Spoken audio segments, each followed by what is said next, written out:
Hello and welcome to the Online Diversity Summit. I'm your host Vijay Hari. It's my pleasure to invite Hema Mani here today with us. Hema Mani has over 20 years of experience. She's currently working as a director HR at Lennox India and Asia. She is committed to the cause of diversity. She has recently launched the LGBTQ plus initiative at Lennox India, and she's won many honors for HR that include 13 best places to work in Tamil Nadu by Times of India and ET. She's also received the honor of 100 best places to work for women in India in 2016 by Avatar. She's also on the board of XIME, Xavier's Institute of Management, and CII. So, welcome, Hema. How have you been doing? Fantastic, Vijay, and thanks a lot for having me on this very unique series. Thanks a lot again. Let's get started with the topic of the interview: how to get started on the diversity journey in the workplace. So, who better to ask than Hema Mani, who's been working on this space really well? It's a good question to start off with. And even before I begin, I just want to introduce how we set up the diversity, council here at Lennox India. So Lennox International is a global multinational company. We are in the space of heating, ventilation, and air conditioning, and we have been in this industry segment for over 128 odd years. It's over 10 years since we made our presence here in India, predominantly in Chennai, where we have a group of about close to 500 resources working out of Chennai. So diversity was for us a very natural process of adaptation into our work environment, simply because Lennox International very strongly believes in diversity and inclusion. We have a very strong diversity and inclusion policy globally, and it didn't require me a second opinion, or it didn't require me to really pull in my weights to bring in the same initiative here in Chennai. So in that sense, this was a very easy adaptation for us to bring into Chennai. And I'm particularly very happy because it really strengthens our talent pool, from where we are able to get people into a very unique space that we are in here in Chennai. Lovely. So, what about diversity targets, Hema? Do you think it adds pressure, or does it really help you in your diversity journey? Um, the way I look at it is, what gets measured gets done. So for me, if there is a target, what it does is it just compels, it helps you design initiatives, it helps you derive a certain commitment from the leadership team to really put you on the journey and on the path to bring in more diversity and more inclusivity into the organization. So having said that, I have looked at these targets very positively. This year, we took a personal target of having a female inclusion of over 25% within the organization across spectrums. And we are in diverse portfolios here in Chennai. Now, while it's easy to get female talent in the space of IT or allied IT support work, as well as finance operations, it's not so easy in the space of mechanical engineering and electronic engineering. And so therefore what these targets have done is really brought in our creative instincts out, and we've been able to really attract female engineers from campuses or from lateral hires, because there is a measure now, because we had to achieve a certain target. And I'm happy to share with you that it's just over 8 months into the year, and we're already very close to meeting our target. In fact, when I reviewed very recently, we were almost 22% of our workforce in the female, as part of the female population. Lovely. That's amazing. So, can you throw some more light as to what the numbers were before and what your targets are, if you can share that? Yes. So when we started out Lennox in year 2010, it was a very, very small, almost insignificant number of women that we had in our workforce. My memory takes me back to a range of between 10 to 11%. But what we did since then is we very consciously added more diverse leadership talent into the organization. So today, across the leadership spectrum, we are close to about 21% of our leaders are female leaders. That has strengthened. That is one way in which we encouraged diversity into the organization. The other way is to also put in a set of support initiatives that help attract diversity talent into the organization. And we've had built a whole host of them, right from supporting a woman both pre and post maternity leaves that she has, what we call as mom back to work assimilation program, which is a huge success for us, and I'm personally extremely proud of it. Plus the flexi working atmosphere that we've provided, the ability to telecommute across roles in the organization. So these have been some major factors that has helped us attract and build in that percentage over the years. And today we are at what we are. And I look forward to having more diversity and more inclusion, not just in female representation, but also in the space of LGBTQ. I'm personally almost a championing ambassador in the organization, along with a couple of my other colleagues. So we are looking to increasing that population also into the organization. That's very, very interesting, Hema. So, can you tell me more about the LGBTQ plus that you've recently started off? How Uh, did you go about the journey? yeah, thanks, Vijay. I must say we are very young entrants into the LGBTQ inclusivity. I know there are several respectful organizations out there who have done tremendous strides, and in fact, I am personally being mentored by a couple of CHROs who have done this for past few years and have lessons learned. We are very young entrants into this, and for me, what it really means is, as an organization, you're really building a huge empathetic score just by creating more inclusivity of different genders or different likes and desires of people into the organization. It just, for me, it just builds up the empathetic score value in the organization. Which, and the second thing is, of course, from a business perspective, gives us more channels to tap into the talent across the markets. So that's the way I look at it, and I'm personally pretty excited to see how this journey is moving. In fact, very recently, we even included LGBTQ into our insurance program. They are encouraged to take in insurance not only for themselves, but also their partners. So these are some small steps we are taking in a very giant direction. And more so happy that the corporate, since we are part of a bigger corporation, the corporation is also embracing this change and welcoming this change along with us. Lovely. So, that's an interesting point that you brought about the insurance, Hema. So, how does that work? So, do you include the partners as well into the insurance scheme?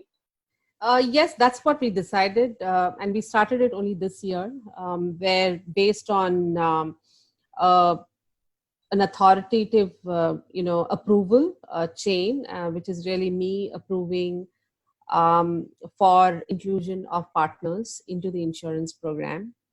Now, this is not as easy as a typical insurance program that we run for married spouses or married employees, because these are people who are still making legitimate claims of partnership, and therefore it's just our extended support that we are offering to say, hey, we are approving, and we are including them into the insurance program.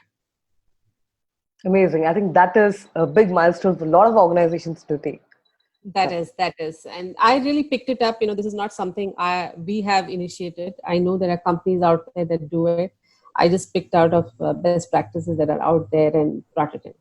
Lovely.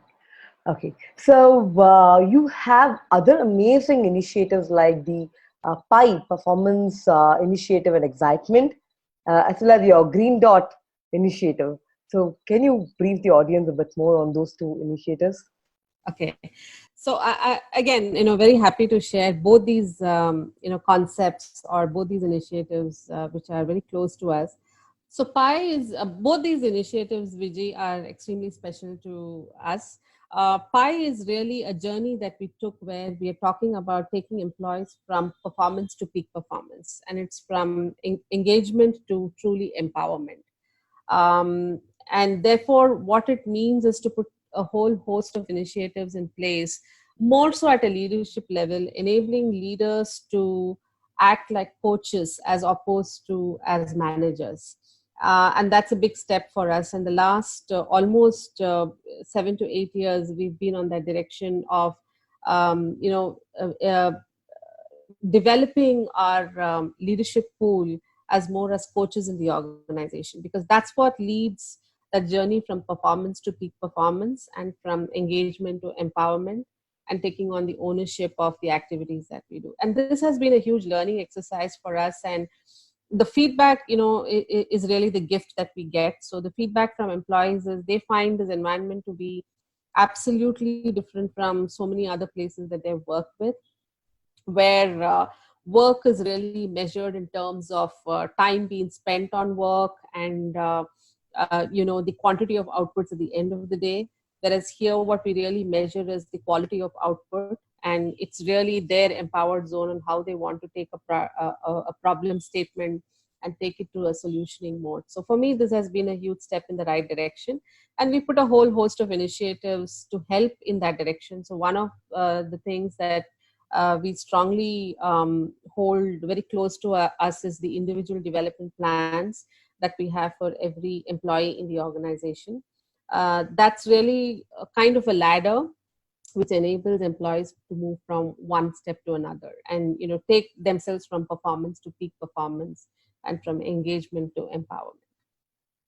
The second initiative is it's really a corporate wide initiative, but again, we are extremely proud of it. It's called as a Green Dot initiative that we have. So Green Dot is really a liberating tool provided to employees. Now, very often when there are issues that employees faces or employees observe, usually what as companies we do is we say go to ethics online or go put it on the into the investigation committee and let the committee take its due course. But what we are doing here is adding one step before going that formal route and actually encouraging employees to take ownership of what they're observing or what they are sensing across the organization. So Green Dot is really a 4-step initiative. It's a tool that we are given to our employees. And it's a 4-step tool. One is to be direct. So if you sense there is an issue and if you know that that's not the right interaction or the right encounter, you personally go up to the person and say, hey, what you did was not the right thing to do. So it's a green dot movement. It's a red dot movement that you're calling out. The second is if you feel you cannot be direct with the individual, you can actually delay. So let's say the incident has happened and you don't feel that's the appropriate juncture when you can call it as a red dot moment. You observe that incident, come out of it, and then go coach the person saying, hey, what you did there, or that feedback, the way you gave, the manner in which you gave the feedback or the behavior was inappropriate and I felt uncomfortable. So that's delay. The third is to delegate. So let's say you are experiencing a certain behavior out of a person mostly in power, and you therefore don't have sufficient courage or sufficient wherewithal to actually deal with that incident directly.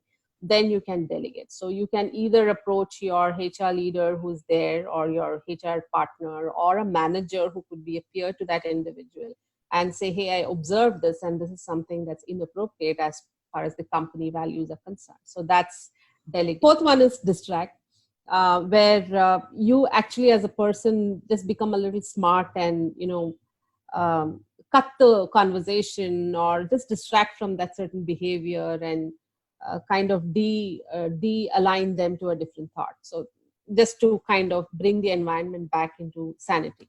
So these are the 4 strategies that we have as part of the Green Dot program. And what we encourage employees is take it home, teach it to your children, teach it to your spouses. It's a beautiful tool that you can use in several situations, both at home and at work. Lovely, lovely. That's amazing. Direct, delay, delegate, and distract. A lovely tool to use it at all times and definitely very helpful. Yes. So, Hema, how has being an inclusive employer helped Lennox? As I told you, Vijay, for me, it's a twin advantage the way I see it. One, of course, is a pure business advantage that it opens out a bigger talent base for you from where you can really get in your talent, and from it brings in that. The second business advantage it's provided me is diversity of thought. We are a research driven organization. The main purpose of the Chennai site is to really innovate and come out with newer solutions, newer problem solving ways to some of our product lines. And just bringing in more inclusivity just helps in diversity of thought. So when you have 5 engineers who are male, for example, and then you add in a couple of female engineers, the way they think about a design, the way they think about a problem solving can just be so diverse and just enhance the whole problem solving methodology. So that these are the two twin business advantages. But from a very people centered advantage, for me, it's just helps enhance the empathetic value in the organization. Employees become more emotionally intelligent, is what I have observed when you add in more diversity and more inclusivity into the organization. And for me, that's a very welcoming change. Um, and it kind of cuts through all those fixated mindsets and moves employees from a fixed mindset to a growth mindset, from into a more emotionally intelligent. The conversations become more emotionally intelligent, therefore more respectful across the organization. And for me, that's a welcome change. Lovely. So, in your DNI journey, which was the most difficult part? Was it convincing your top management, or getting the buy-in from your employees, or from your other stakeholders like customers? um, I would say, let me put it this way. I think when we took on this journey, every step has been a very conscious approach. So therefore, looking back, did I have great spin-offs? I probably didn't, because I spent a huge amount of time just planning the communication and planning the change. So from that standpoint, I really did not have huge pushbacks. Of course, there were questions. Of course, there were questions as to how do we handle, if, for example, it's very simple, right? Our maternity policy as per the Indian labor law is now 6 months. So I do get questions from leaders sometimes saying, oh, 6 months is too long and our projects get affected. What do we do? It becomes very difficult for us to continue with this lady in this team. I need another person. So these are conversations that happen and continue to happen. And I think that's where we as HR leaders or even leaders of the organization play a very critical role of being a coach and providing them solution based approaches, saying, hey, if you are having an important project timeline, then why don't you add in a certain resource capability into the project? Or is it possible that the person could support you externally, from if he or she is willing? So these are solution based approaches we have to come out with. Can you back it up with a contract hire? Can you back it up with an internship hire? So that's the way we have to deal with it. So there are questions which come on and off, and we have to keep dealing with it as and when they come in. And I think the whole modus operandi is to act like a expert advisor and a coach and guide them through the way through that journey as they go in. Right now, since we have included LGBTQ, there are questions, for example, simple things. And it's very environmentally driven things. Can we have separate restrooms for people, because it's their needs? So how do we support them in that cause? So these are things that we're dealing with, and there are many questions for which we still don't have answers, but I think that's really the journey that we are taking in, and hope so even through things like the summit we learn something as much as we are exchanging out a lot here. So that's what I'm looking forward to. Definitely, definitely. The learnings are a lot from this summit that's coming out, Hema. Definitely, we're going to give it as an ebook. Yes, Very nice. Thank you. I look forward to that. sure. Any heartwarming stories that has come out from Lennox India while you had progressed in this diversity and inclusion journey? Several, VG, several, when we started the Mom Back to Work assimilation program. So I'll just encapsulate the whole program, because the whole program really literally runs for a year for a woman who's going into a maternity phase. Because what we really do is we provide pre-maternal care while they are working with us until their maternity leave starts. So we, for example, we provide them CAP support, we provide them, good healthy food, fruits at their desk, and there's flexible timing that's being given to them. There's a relaxation room where they can spend some time just to rest out. And then post maternity, during the maternity leave, we have a whole host of things where we have a buddy associated with them who can be in touch with them and tell them about the changes that are happening in the organization, or just be that, a friend out there who can be a relay, of communication that's happening in the organization. Because what we learned is when a woman comes back from maternity, it's almost like she's entering a new organization, she's entering a new team, and we've seen disengagement step in there. The person feels very lost, the person feels, he or she has, she has to start all over from again. And therefore we introduce the buddy concept during the maternity phase. And then post maternity, when she returns back, is literally inducting her into the organization. So we have a day long induction program where we talk to her about changes in policies, changes in team names, new team members, talk to her about team members who have exited, talk to her about things that would really help her reinitiate herself into the organization. And then there is a whole host of initiatives along with her manager, which is about setting her goal plan, making sure she is, put on a good project, and making sure she's reintroduced to the stakeholders. Now, this huge, almost 1 year facilitated process that we have has always given us very heartwarming feedback from women who have experiencing it and have come back to us. They sense a huge amount of load lifted off their chest, because one of the biggest question for a woman is, how do I reestablish myself, or can I even reestablish myself? Have I lost out in the game? So when we provide this kind of a cushion, it just gives them immense comfort that there is a place for them, and they have to come back and just refit themselves into the newer scheme of things. So we've had very heartwarming feedback and experiences from women who have gone through that. Similarly with LGBTQ, although I must say we are very primitive in that journey, the response we are getting is extremely positive. We've had several employees across the organization who have come forward and told us, hey, we would like to be allies. We'd like to be that support team in case there is somebody who needs an anchor or somebody who needs a buddy. We are willing to be the allies. So these are very heartwarming experiences for us, and this makes me feel we are, truly a great place to be in, and truly a great part of the organization to be in. Amazing. Thanks for sharing that, Hema. Welcome. So, what is one of the biggest roadblock or any challenge or mistake that you'd have made in this diversity journey? Yeah. I would say one of the big challenges or a mistake could be possibly when you jump in too fast too soon without really thinking through.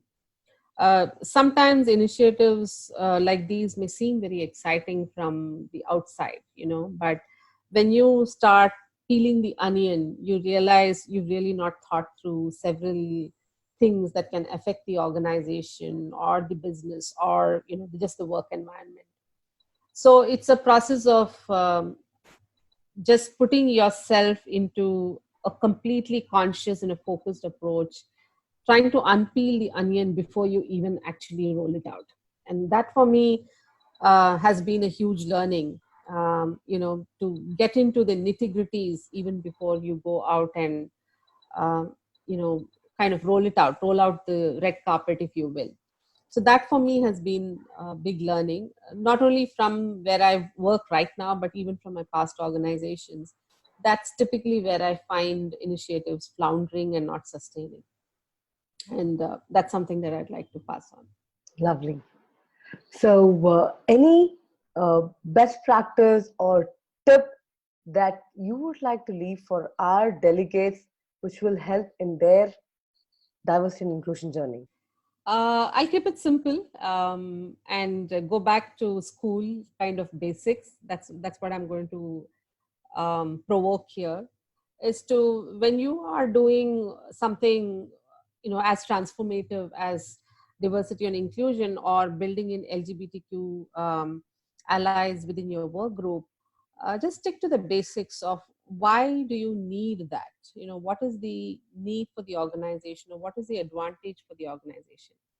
Kindly do not do it because X company is doing it or a Y company is into it, and therefore we should also be part of it. If it is meaningful to you, if it is truly of adding value, then step in on that journey. That's number one, because I do see several people doing it because there is a certain metric they have to pass. Now, if you're going to do it for the sake of metric, then you're not putting yourself fully into it, and you will not reap the benefits what you want to reap out of it. The second is plan a good change management plan as you go in through this, because diversity and inclusion does mean change of mindsets. It does mean getting in a feeling of true inclusivity from the leaders, top to down. So build in a good change management plan and spend enough time in planning that change and rolling out that change. And then the third part is of extensive communication. Communicate and use several mediums to communicate.